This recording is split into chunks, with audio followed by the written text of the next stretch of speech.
Je n'aurais jamais cru que ma vie se décomposerait de manière aussi déchirante. Je suis passé d'un sentiment de triomphe à une vie cauchemardesque. Cette histoire s'est déroulée sur près de 5 ans. Alors soyez indulgents avec moi car je vais essayer de fournir un contexte complet à mon récit. Revenons environ 5 ans en arrière. Tout a commencé lorsque j'ai découvert la vérité sur ma femme et le père du meilleur ami de ma fille. Appelons-le Sam. Sam a finalisé son divorce il y a 4 mois. Ma femme et moi sommes mariés depuis 14 ans. Nous avons une fille de 13 ans et un garçon de 11 ans. Notre mariage a connu son lot de hauts et de bas, tout comme n'importe quel autre couple, et la majorité de nos problèmes ont été centrés autour de questions d'argent. Nous travaillons pour la ville ici en Californie et le coût de la vie est très élevé. Nous vivons dans un quartier riche non pas parce que nous sommes riches mais parce que le quartier a été embourgeoisé et nous y avons été intégrés. Ma maison est dans la famille depuis les années 1940. J'ai hérité de la maison de mon père qu'il a lui-même hérité de son père. Beaucoup de gens ont essayé de me convaincre de vendre, y compris ma femme, mais j'ai refusé car elle a une valeur sentimentale. Élever mes enfants dans un quartier riche signifie que nous sommes entourés de voisins fortunés. Nos enfants ont grandi avec des enfants riches. Comme ma femme et moi avions un revenu comparativement faible, nous avons toujours eu l'impression de ne pas pouvoir offrir les meilleures choses à notre fils et notre fille, car ils voulaient se mettre au niveau de leurs amis. Un jour, mon fils de 11 ans est rentré à la maison avec une console de jeux portable coûteuse que je lui avais promis d'acheter pour Noël mais que je ne pouvais pas me permettre parce que d'autres choses étaient prioritaires. La première fois que je l'ai vu avec la console, j'ai pensé qu'il l'avait empruntée à ses amis. Puis, quand il ne l'a pas rendue 2 jours de suite, je lui ai demandé d'où elle venait et il m'a dit que Sam, le père du meilleur ami de ma fille, l'avait achetée pour lui. Sam habite à quelques pâtés de maison de chez moi. Il est riche et divorcé, et sa fille a le même âge que la mienne. J'ai demandé à mon fils pourquoi il allait mendier auprès des gens et il m'a répondu qu'il n'avait pas mendié. Mr. Sam lui avait demandé ce qu'il aimait le plus et il lui avait parlé du jeu vidéo. Puis, quelques jours plus tard, il lui avait acheté le jeu. Je ne savais pas comment me sentir à ce sujet. Je ne savais pas si je devais remercier cet homme ou me sentir mal parce que je ne pouvais pas me permettre d'acheter la console à mon fils sans me ruiner. La prochaine fois que j'ai vu Sam, lors d'un match de volley-ball où ma femme conduit normalement ma fille, je suis allé le voir pour le remercier. Il avait l'air d'un homme gentil, musclé et grand. Il était plus âgé que moi mais il semblait plus jeune, peut-être parce qu'il fait souvent de l'exercice. Il est venu au match de volley avec sa fille. Quand il m'a vu au match, il m'a demandé des nouvelles de ma femme et je lui ai dit qu'elle allait bien. Quand je suis rentré à la maison ce jour-là, j'ai parlé à ma femme de ma rencontre avec Sam. Rien qu'à la mention du nom de Sam, j'ai pu voir les yeux de ma femme s'illuminer. C'était très remarquable car elle voulait savoir ce qu'il avait dit à propos d'elle. Il était clair qu'elle l'appréciait beaucoup, mais je ne pouvais pas deviner plus que ça. Quand ma femme et moi nous sommes mariés, nous étions le couple attirant dont tout le monde parle mais depuis que nous avons eu des enfants, nous avons un peu laissé notre poids de côté. Puis, il y a 3 mois, ma femme a commencé à faire des exercices et à s'entraîner pour un marathon. Elle rentrait à la maison et parlait de comment elle avait déposé notre fille chez son ami et de comment elle et Sam avaient passé des heures à parler de fitness. Cela semblait innocent et elle en parlait ouvertement. Ma fille est amie avec la fille de Sam depuis 2 ans, il n'était donc pas inhabituel que ma femme dépose ma fille chez lui ou vienne la chercher. Cependant, récemment, j'ai remarqué qu'elle s'enthousiasmait davantage lorsqu'elle parlait de Sam. J'avais l'intuition que quelque chose n'allait pas et j'ai donc commencé à prêter une attention particulière à ma femme. C'est alors que j'ai remarqué à quelle fréquence elle emmène ma fille chez Sam. Avant, elle déposait ma fille chez Sam et revenait pour faire des courses, mais maintenant, elle dépose ma fille et reste là-bas. Comment le savais-je ? J'ai installé un tracker GPS sur sa voiture pour voir où elle allait ensuite. Sa voiture restait garée au même endroit jusqu'à l'heure de rentrer à la maison pour ma fille. Je ne voulais pas lui demander pourquoi elle restait des heures chez Sam avec ma fille, car je ne voulais pas donner l'impression de l'accuser d'une affaire. Je mentionnais volontairement le nom de Sam dans nos conversations, et elle s'emballait, parlant pendant des heures de sa grandeur, de son intelligence et de sa richesse et biens immobiliers. Elle partageait des choses qui me faisaient croire que Sam se vantait auprès d'elle. J'ai endossé mes lunettes d'enquêteur et fouillé dans son téléphone pour voir si je pouvais trouver quelque chose. À ma grande surprise, j'ai découvert qu'elle lui envoyait plus de textos qu'à quiconque. Il s'envoyait des émojis en forme de cœur et se nommait mon amour. Cette découverte m'a blessé et j'ai ressenti un sentiment de trahison. Il était évident que cette liaison durait depuis au moins 7 ou 8 mois.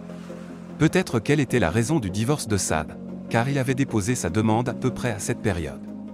Quand j'ai vu les messages textes, j'ai confronté ma femme à ce sujet et elle a avoué l'adultère mais n'a pas voulu me dire quand il avait commencé. Elle a imploré mon pardon, me disant que cela s'était produit par erreur, mais je ne l'ai pas cru. Nous avons discuté de ce qui devrait se passer avec notre relation et je lui ai demandé de quitter la maison pendant un moment pour que j'aie de l'espace pour réfléchir. Comme l'affaire durait depuis si longtemps, je ne supportais plus cette tromperie. Je n'ai pas dit à ma fille ce qui se passait, ce qui a rendu difficile de lui expliquer pourquoi elle ne pouvait pas aller voir son meilleur ami comme elle le fait habituellement.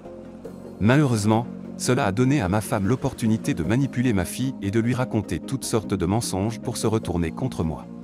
Elle a raconté à ma fille que j'étais jaloux de ça, c'est pourquoi je ne voulais pas qu'elles y aillent toutes les deux. Elle a dit à ma fille que j'étais paresseux et c'est pour ça que je ne suis pas riche. Après avoir expulsé ma femme de la maison, j'ai expliqué à mes enfants que ma femme et moi traversions des problèmes dans notre mariage. Je ne leur ai pas parlé de son affaire ou dit quoi que ce soit de mal à propos de ma femme. J'ai d'abord remarqué que ma femme avait empoisonné l'esprit de ma fille lorsqu'elle a commencé à être inutilement impolie envers moi. Je l'ai punie en lui retirant son téléphone portable. Elle s'est mise encore plus en colère et a répondu en disant que Sam lui achèterait un autre téléphone portable et un bien meilleur. Sa déclaration a profondément touché mon cœur. J'ai eu l'impression de perdre le contrôle de ma famille. 2 jours après le départ de ma femme, j'ai vu grâce au GPS qu'elle vivait avec Sam depuis que sa voiture était garée là toute la nuit. C'était le glas de notre mariage. Tout espoir de réconciliation était parti. Je n'ai peut-être pas d'argent, mais j'ai de la dignité et je ne me permettrai pas d'être humilié de la sorte à cause de l'argent. Il y a des choses dans la vie qui sont plus importantes que l'argent et c'est la loyauté, l'intégrité et l'honnêteté. Et elle avait brisé tout cela. Je l'ai appelée et lui ai dit que j'entamais une procédure de divorce. Elle n'a montré aucun remords. Au lieu de cela, elle m'a envoyé un SMS disant « Bonne débarras ». J'ai hâte. Aucun mot ne peut expliquer ce que je ressentais à l'intérieur.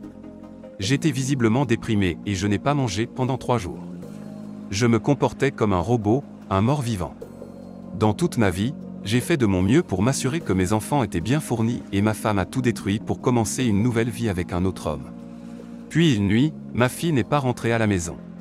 Étant donné que je lui avais retiré son téléphone, j'ai contacté ma femme.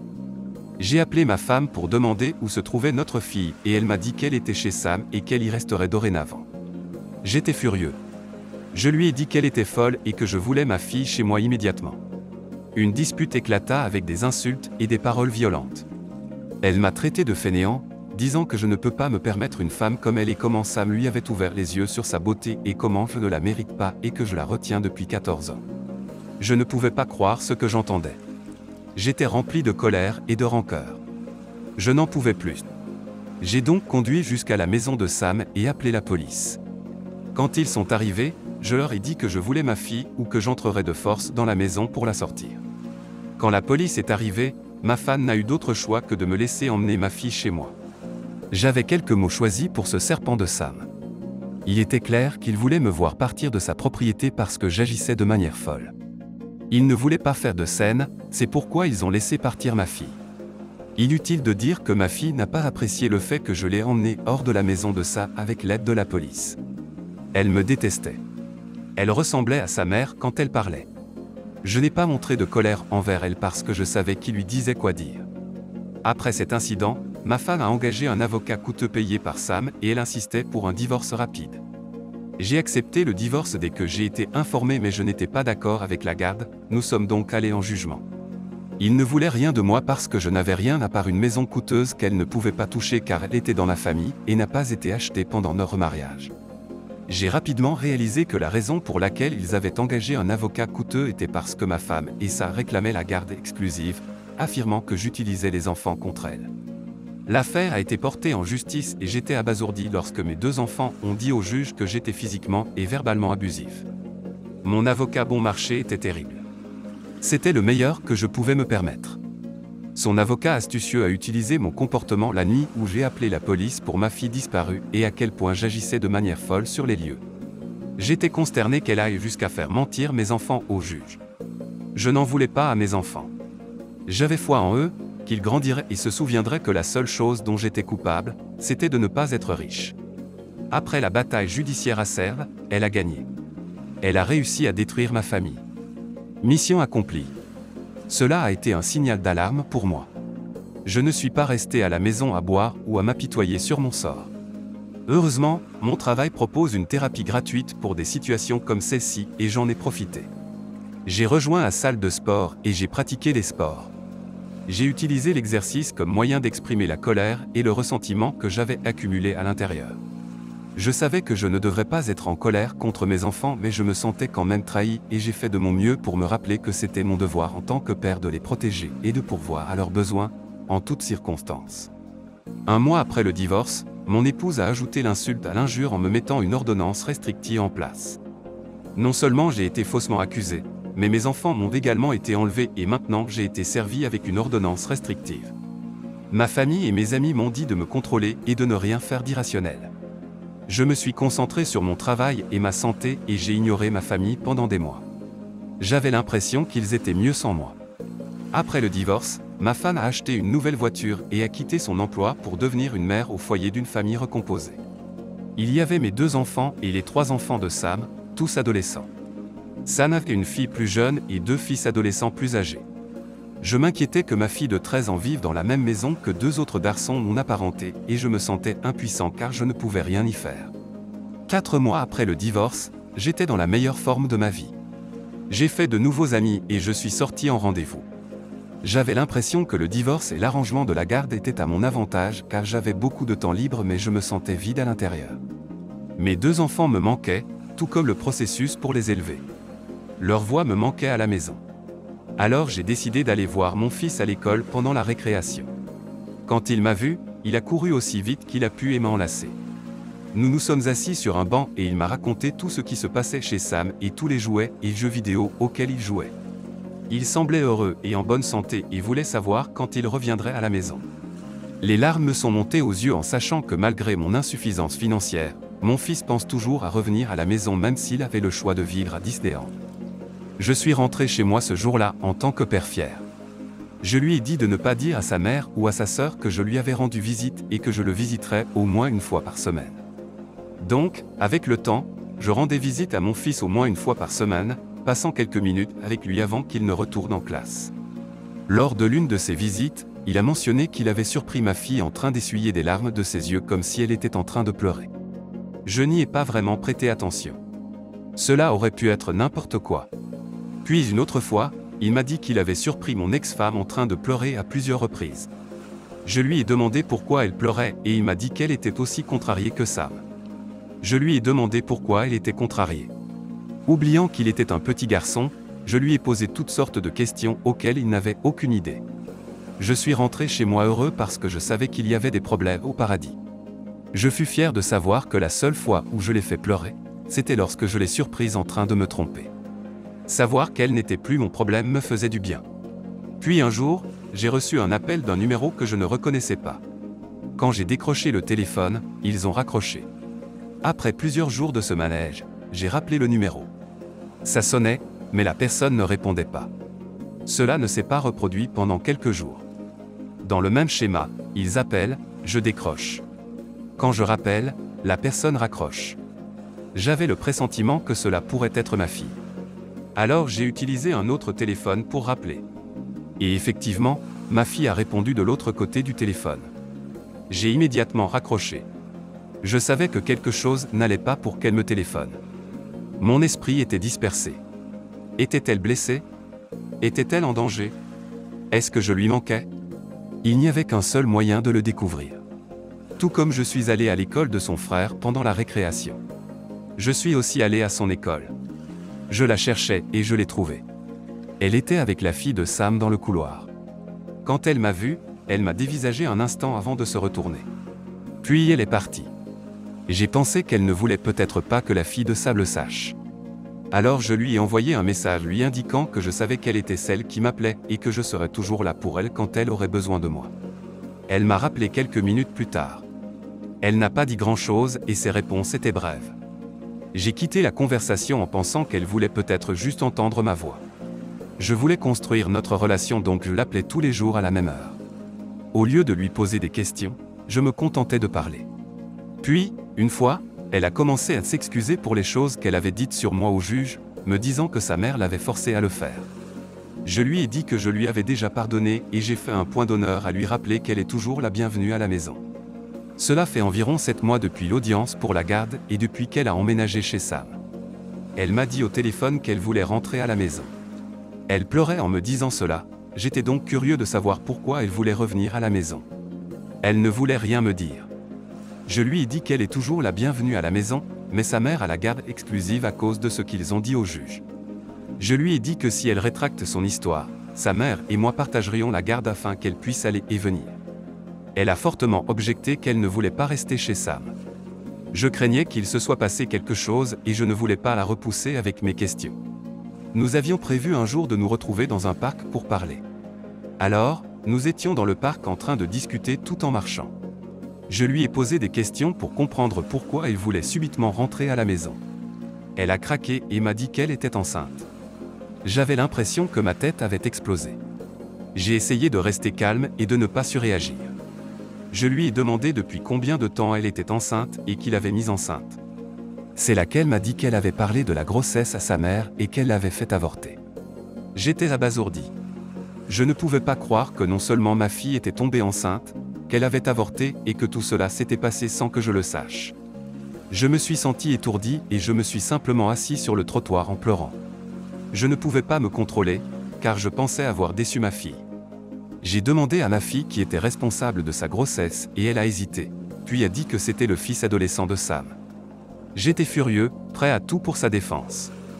J'ai dit à ma fille que je ferais tout ce qui était en mon pouvoir pour qu'elle n'y retourne pas. J'ai immédiatement appelé ma femme pour lui dire combien était cruel de mettre ma fille dans cette situation et de ne pas me le dire. Je pouvais dire, à la tonalité grave de sa voix, qu'elle voulait garder cela secret et se montrer conciliant envers moi. Je n'ai pas arrêté de me défendre même quand mon adversaire était au plus bas. J'ai appelé les grands-parents et je leur ai raconté que leur petite fille de 13 ans était tombée enceinte et que leur fille avait fait prendre des mesures pour retirer la grossesse sans en parler à personne. J'avais tout le monde de mon côté, exposant ma femme comme une mère égoïste et irresponsable qui avait mis sa fille dans cette situation. Ma fille est restée avec moi ce jour-là. J'ai fait intervenir la police et j'ai ouvert une enquête criminelle, mais ils n'ont rien pu faire car le garçon n'est que de quelques années de plus qu'elle, donc ce n'est pas un cas de majorité légale. J'étais furieux. Je pensais que quelqu'un devait payer pour l'innocence perdue de ma fille, mais je savais qu'une réaction excessive risquait de compromettre ma capacité à récupérer la garde. Lors de notre prochaine audience pour la garde, je l'ai vue pour la toute première fois depuis notre divorce et elle ne me semblait pas heureuse. Elle était maquillée, bien habillée mais n'avait pas l'air heureuse. Cela m'a procuré beaucoup de plaisir de me tenir au tribunal et de regarder le juge réprimander ma ex-femme et son avocat pour avoir menti et convaincu mes enfants de mentir. Elle a eu de la chance de ne pas avoir été reconnue coupable d'outrage au tribunal pour avoir manipulé nos enfants pour qu'ils mentent contre moi lors de notre audience sur la garde lors de notre divorce des mois plus tôt. Je continuais de penser qu'elle aurait dû aller en prison pour cela et que si c'était moi, le juge m'aurait enfermé. Cette fois, j'ai engagé un bon avocat et j'ai obtenu la garde principale de mes enfants. Mon ex-femme a obtenu un droit de visite supervisé. Tout s'est bien passé pour moi et je souriais comme un joker en quittant le tribunal. J'ai immédiatement mis ma fille en thérapie pour soigner le traumatisme qu'elle a dû subir. Mon fils allait bien. J'ai acheté un 4x4 pour que nous puissions faire du tout-terrain et passer du temps ensemble et c'est tout ce dont il avait besoin. Mon ex-femme n'a exercé son droit de visite que quelques fois et a arrêté parce que ma fille a refusé de la voir. J'avais toujours l'impression qu'il y avait plus à dire que ce que ma fille voulait bien raconter. Cependant, j'étais content d'avoir retrouvé ma famille.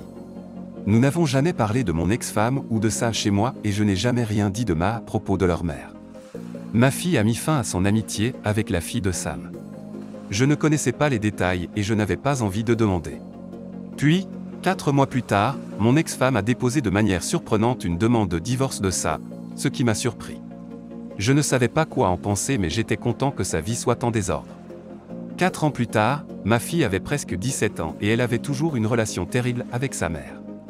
Je sais que ma femme est une personne terrible et je pensais que ma fille la détestait pour avoir caché la grossesse, mais ensuite je n'en étais pas si sûr. J'avais l'impression qu'il y avait plus à cette histoire. Je passe autant de temps que possible avec mes enfants depuis leur retour. Notre relation était meilleure que jamais. Un jour, ma fille et moi étions sur le balcon à nous détendre. J'ai eu envie de demander à ma fille pourquoi elle détestait tant sa mère parce que ça durait depuis si longtemps. Son comportement a changé. Elle a baissé les yeux puis a relevé la tête avec colère, disant qu'elle avait confié à mon ex-femme ce que son petit ami effrayant lui faisait et qu'elle l'avait couvert pour lui. Je suis resté abasourdi alors qu'elle se levait et rentrait dans la maison, me laissant confus. Il m'a fallu quelques minutes pour digérer ce qu'elle venait de me dire, mon esprit se demandant ce qu'elle voulait dire par là. Ne voulant pas tirer de conclusion hâtive, je me suis levé de la chaise et l'ai suivie. Je l'ai assise et l'ai convaincue de m'expliquer ce qu'elle voulait dire. C'était dur pour elle mais elle a finalement révélé que la personne qui l'avait mise enceinte n'était pas le fils de Sam mais ça lui-même. Apparemment, il avait acheté son silence depuis que ma fille était devenue amie avec sa fille et avait finalement mis ma fille enceinte après qu'elle a emménagé à temps plein chez lui. Peut-être que ma fille était sa cible depuis le début. Quand elle a découvert qu'elle était enceinte de 2 mois, elle a paniqué et a dit à mon ex-femme. Au lieu de protéger notre fille contre cet homme, mon ex-femme était plus préoccupée par le fait de me tenir dans l'ignorance. Mon ex-femme a finalement affronté Sam mais ils ont gardé cela secret et l'ont convaincu d'interrompre sa grossesse. J'ai immédiatement contacté la police avec ma fille et nous avons déposé une plainte. Sam avait déjà déménagé du quartier mais il a été arrêté à son nouveau domicile et mon ex-femme a été arrêtée plus tard également. Mon ex-femme a accepté un accord de plaidoyer et a avoué et a témoigné dans l'affaire. Elle a été condamnée à une courte peine de 6 mois et à une mise à l'épreuve tandis que Sam a été condamné à 22 ans de prison. Il sera probablement tué en prison quand ses codétenus découvriront ce qu'il a fait et je ferai tout ce qui est en mon pouvoir pour m'assurer qu'ils le sachent. Merci d'être resté jusqu'à la fin de la vidéo. N'hésitez pas à partager votre opinion dans la section commentaires et à cliquer sur le pouce en l'air et à vous abonner si vous ne l'avez pas déjà fait. Merci et passez une merveilleuse journée.